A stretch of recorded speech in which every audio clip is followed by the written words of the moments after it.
right for how much cost this is going to be in the first place. We don't do it on minor rehabs, but major renovations, So usually over feasibility 75,000, we do company, that. would that be like a general contractor comes in and kind of overviews and says, this is a real project and they have real numbers on it? Yeah, yeah. So Didn't know and that it's existed. crazy. And it's what's interesting now is there's even softwares out there. So during the process, that's another issue, right? What if something comes up during the process that's not on the actual bid, right? You got to Mhm. send an inspector out there to say, yes, you did 45% of the HVAC work. Here's 45% of that budget line item. Oh, you saying you spent $20,000 on the foundation. Well, that wasn't on your rehab budget. And so therefore, because it's not in your rehab budget, you're not getting reimbursed for that. That's an overage on you in this case. Now, if you are under on something else and you finish the roof and it was 10 grand instead of 15, we'll disperse the full 15. You can cover your other rehab overages with, partially with that, but it's very meticulous because, that's the issue, right? What's the quality of work? Is it really done in the first place? Because contractors, quite frankly, I hate them, Yes. because it's after flipping 1,000 houses and owning my own property management company and stuff, you're just like, yeah, dude, like that's like the hardest team member to deal with. But so those are some of the big pieces from a due diligence and process standpoint. And now what's Wow. cool, there's even tech out there that you don't necessarily have to send a full inspection if it's like a minor draw, but your borrower can be at the property taking pictures, and they can do geo-targeting to know that Oh, they're at your location taking pictures Cool. and Mhm. things like that. There's new tech coming out with all that that's really interesting from a due diligence and processes standpoint. So oh my Lord. I'm yeah, excited. crazy. So let's flip the script on this, right? You have a bunch of people on here who are creating notes, doing seller finance or wrap notes, and it seemed like this is more lucrative, but it's a little bit more risky in the fact that you need to know your stuff before you get into this game, right? Where wrap notes is just you wrap a note and you put a borrower in place, and you do RMLO and underwriting and bill your pay. You're really managing a construction job per se, as well as being the lender on the project. That's a lot of work. Yeah, and so what really happens is, you have a servicing company along with maybe an internal staff to be able to do that piece of it, right? A lot of lenders will do it in their own market only so that they can actually go out to the property themselves and see it Okay. too, Yeah.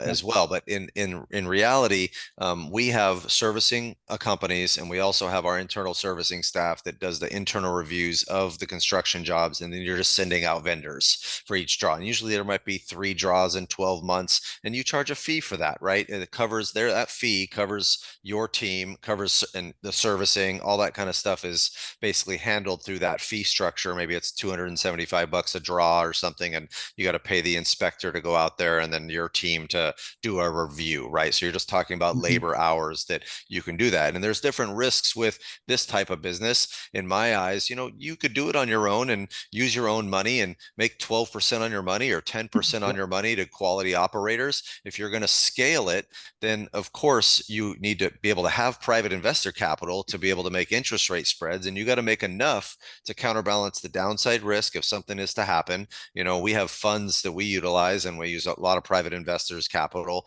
on our side, and we sell them notes, and then we have them invest in our funds. And so So by let's pooling let's it talk a little together, bit it's a about lot that, easier. Yeah. right? Because we have a lot of people on here who are also note buyers. Hmm. Yeah. Nathan and I are both note buyers. Yeah. If we were going to buy a note from you, Hmm. what is a typical? I mean, for us, we don't want to do work. We're lazy, Yeah. right? We don't want to I manage don't want to construction oversee a stuff. construction project I hear you. at Yeah. all. Yeah. Yeah.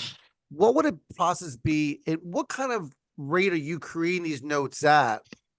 That would allow maybe a note buyer to come in and buy a partial or full thing. How do you structure that if you do sell? So what on the sale of these things, many times I'm just selling them directly to my fund. My brokerage closes Gotcha. on them and sells them to the fund, and I basically go through and do 100% pass through of the entire note over to them, and I use an assignment of deed of trust and a Yep. longe, and note purchase and sale and servicing agreement basically, and my servicing company basically retains the spread interest. Gotcha. And so if I'm coming in and doing it in a fund, I give it all the fund because I get the excess profits anyways. If I'm doing it with private paper, with private investors, I'm assigning usually the full note to them on those notes. Sometimes it'll be a partial, but and I allow it to be an AA structure so that way everybody's on equal playing field. If I'm selling one partial to one person and another partial to another one of my private investors, or just keeping it for myself for my internal, because the interest rate arbitrage is pretty nice on my own capital as well, right? So Yeah. so if you do the math on this, it's insane how much of an interest rate spread some of those arbitrages make on your capital. And so if you're coming in and we assign that off to them, then it's usually a partial, and we'll do an assignment of deed of trust and all that stuff, and have that handled there. But we do all the work. And so usually it depends on how much capital an investor has. If one investor is buying like one note for 100 grand or a couple hundred grand, usually I'm at like a 8% interest rate and I retain the remainder. I usually pay up to 9 if they're investing over $500,000 with us on our stuff, but it's hands off. They not only don't have to do any work. We do all servicing, everything. But we lose our spread first before they lose any money. We go through handle the foreclosure process and take any of the, we're in basically first loss position on that piece of it. And then we also go through and continue to roll their money over and over to new notes as things pay off, so that we say, hey, okay, hey, they have this money that's about to get paid off. We have these new notes coming. Do you want us to roll it back in, so that they have a consistent supply of notes coming in with uninterrupted interest? And we had a lot of investors of ours that are just like retiring and traveling off this, making 30, 40 grand a month, with us. And it's just, that's pretty awesome when they can do that. And, in the beginning, it took time to develop large capital sources like that to do that. But over time, as they trust you, and in the beginning, we were putting our own money in where they'd fund 60% of it and we'd fund the rest, as well, until over time, we slowly got up to the point where they're just funding the whole thing because we've been working with them for a long time now, so.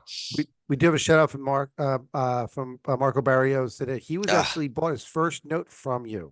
Yeah, Mark. Yeah, he's killing it now too. That's awesome. Good job, Mark. Man, that's a really, really cool. I've been seeing his Facebook posts about the different notes that he's buying, and some of the positive things that are happening there. So that's such a cool thing to see. So outside the fund, do you ever sell a note to an external individual note buyer? Yes, I do that all the time. So some investors don't want to invest in a fund, right? I think the fund structure is actually safer because you're collateralized against a pool of notes and not just one note at a time. Absolutely. But at the same time, especially because I'd have to have a 25% default rate for me to even stop hitting my investors' preferred return. On an individual note, obviously you got, risk. If that note goes into default, you stop getting paid, right?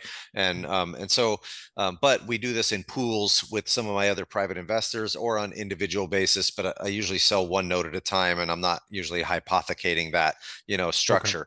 I don't mind if they go hypothecate, that's fine with me too, if they want to sell a piece of that off. What do you typically sell them at? Or what do you typically originate? What's your interest rate zone? So that are you creating an 8?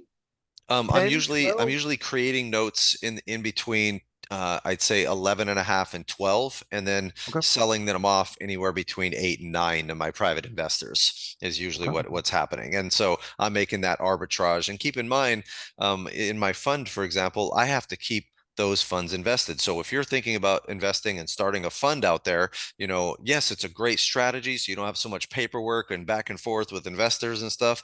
But at the same time, if you don't keep that money invested, you're losing interest and you're losing your spread. And so it's really important to make sure you have enough bandwidth to keep it invested, but not too much bandwidth to where you're struggling to raise capital. So that juggling match is very difficult. And I've actually just started to slow down massively on direct lending and just buying the paper at 12% rates. And, doing that because I'm able to raise so much capital that I'm able to get that much, additional rates. If I come in with with $5 million plus, I'm getting 12% consistently on that paper, and being able to just make my spreads, and then they do all the work and all the servicing and everything else for me.